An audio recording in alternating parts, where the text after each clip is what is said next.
imagine just watching somebody with so much potential, energy built up inside him, and to just be gone as an entity is just the hardest thing. Like, I could cry right now, still up to this day.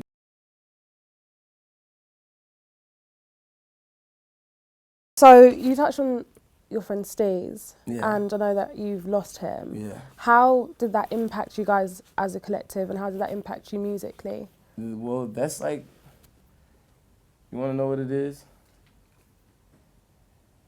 It's like one day you're with your best friend, and then the next day you lose him, and it doesn't hit you until like probably like 7 months, a year later.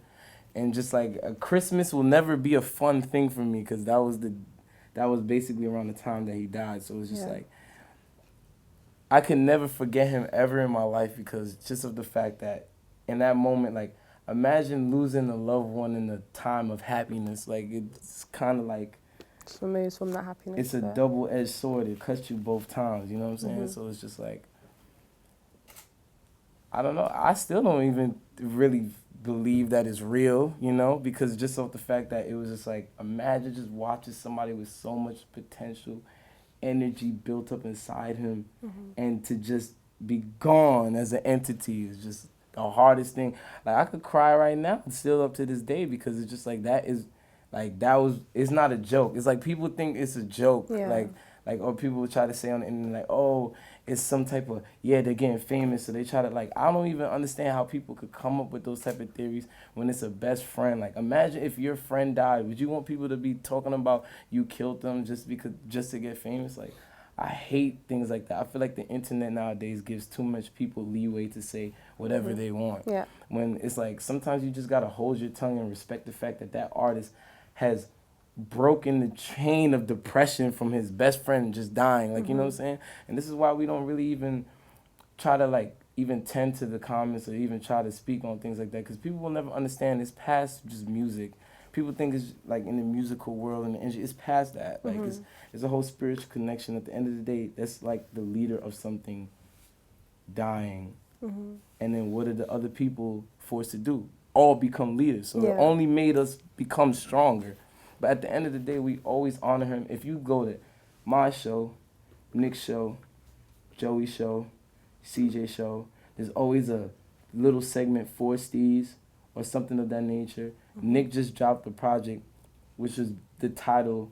The title was a STEEZ line, which is "The Sky's the Limit," which is a bar. The sky's the limit, like the sky is the limit, and the sky's the limit. Like, you know what I'm saying? Yeah. Everything we do up to this day is still incorporated with STEEZ. So it just hurts me to think that like this generation's mind is so distasteful of not seeing somebody win that it will make you say like comments that's out of this world. Yeah. Like, you know what I'm saying? Like, Be spiteful. and like I said, people don't think that artists are human beings. They just think they're like, oh my God, they're popular, they're happy, they get everything they want. Like, no. Like, the artists usually are the ones that lose the most, because they have to deal with, imagine dealing with 10,000 emotions.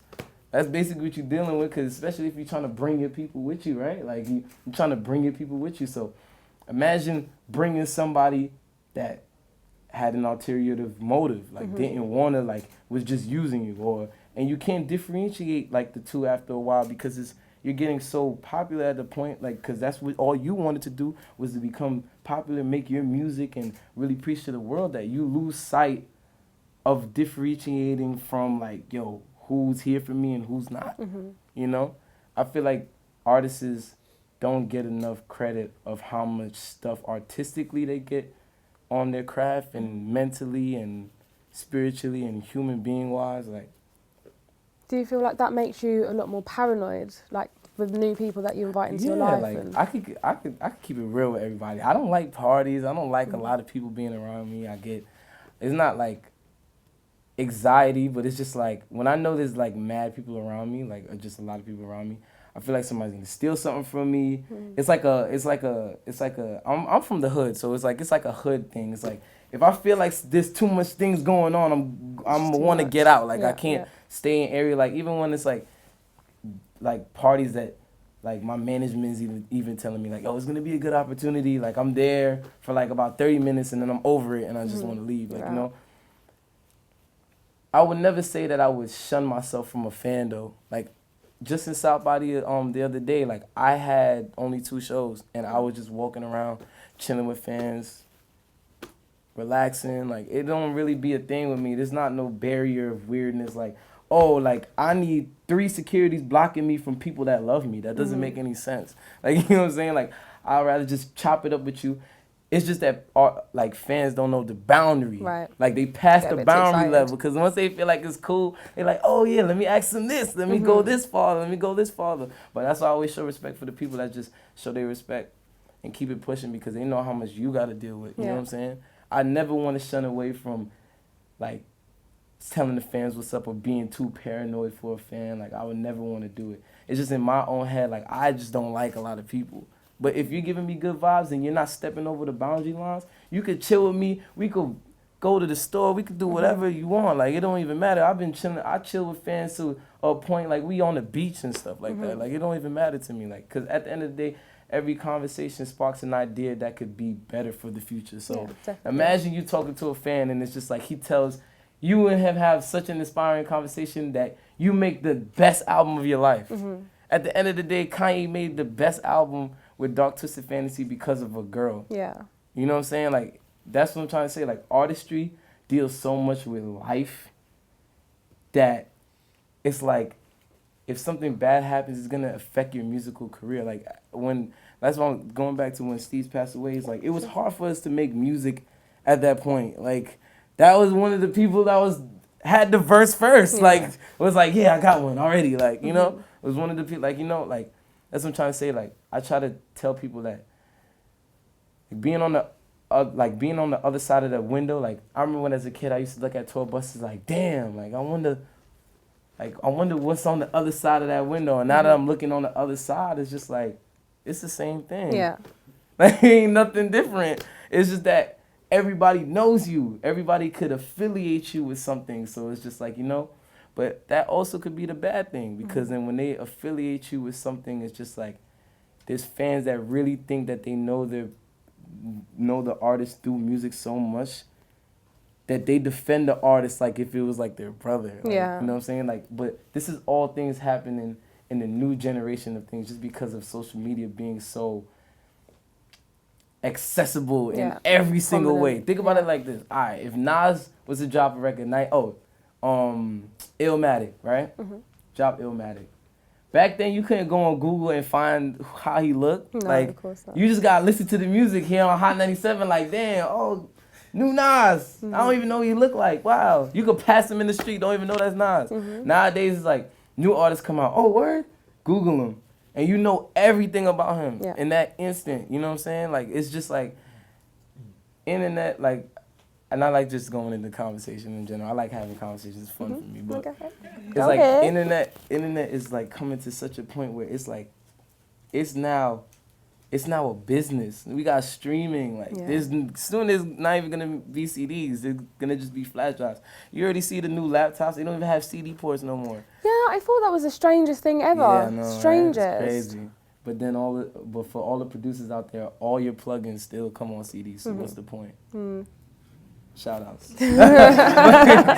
but anyway, it's just like, I don't know. Like, I just feel like today's day and age is just like, it's a lot of miscommunication. Yeah. I feel like that's the biggest thing in life right now. Do you feel like it's because there's not really real communication because of social media and because of the internet and stuff like that? There could be a kid from Ohio telling you like the most twisted, illest things about your life. Just cause. Like, there's not even no reason. Like, and then when you get at them, they be like, oh no, my bad, I'm a big fan, bro. Like, you know, it gives so much leeway, but then also it's just such a plus. It's just like, you know, we're in the age where it's like I said, people could hide behind a computer screen. You can never know what that man look like. You know what I'm saying? If it's all on how you do it though, because like I said, some people like being hot boys, post everything on the gram. Like, yeah, I got everything. You know what I'm saying? Some people don't. It's just that it's so many characters that come into play because now we're talking about international. You could be talking to somebody from London, somebody from India, somebody from, like, you know what I'm saying? Like, it's just, I'm just curious to where it's all gonna go. That's what I've been thinking about lately because I'm like, well, man, I could hit up if I could talk to my mans in London, what if I could talk to somebody on Mars or something? Like, I don't know, something crazy like that. That's what I'm trying to say. I don't know where it's going to go because there's so much things that is out there that is advancing at such a fast pace. And things that you don't even know that's there. Yeah, like, there's very true. probably a million experiments of life that nobody knows about. Like, you know? I don't know. I just like conversation. So you believe in aliens then? Huh? You believe in aliens? Do I believe in aliens? I do, but you want to know what's so funny? I'm a person that I always like to look for the answer, but I don't want to look for the answer for an alien because I wouldn't know how to fix that. Okay. Like, I was like, yo, if an alien came through, I would have been like, wow, well, it's over. Brooklyn, like I said, being on Parkside, that's where I'm from. I had older homies that told me things like, well, one of my older homies, he died, R.I.P. Stunner, one time. He was the one that told me, there is no reason for you to be talented and to be in a gang. It doesn't make any sense. You're a smart kid. Like, I'm not saying I had the interest of being in a gang. It's just things that are around you, you know what I'm saying?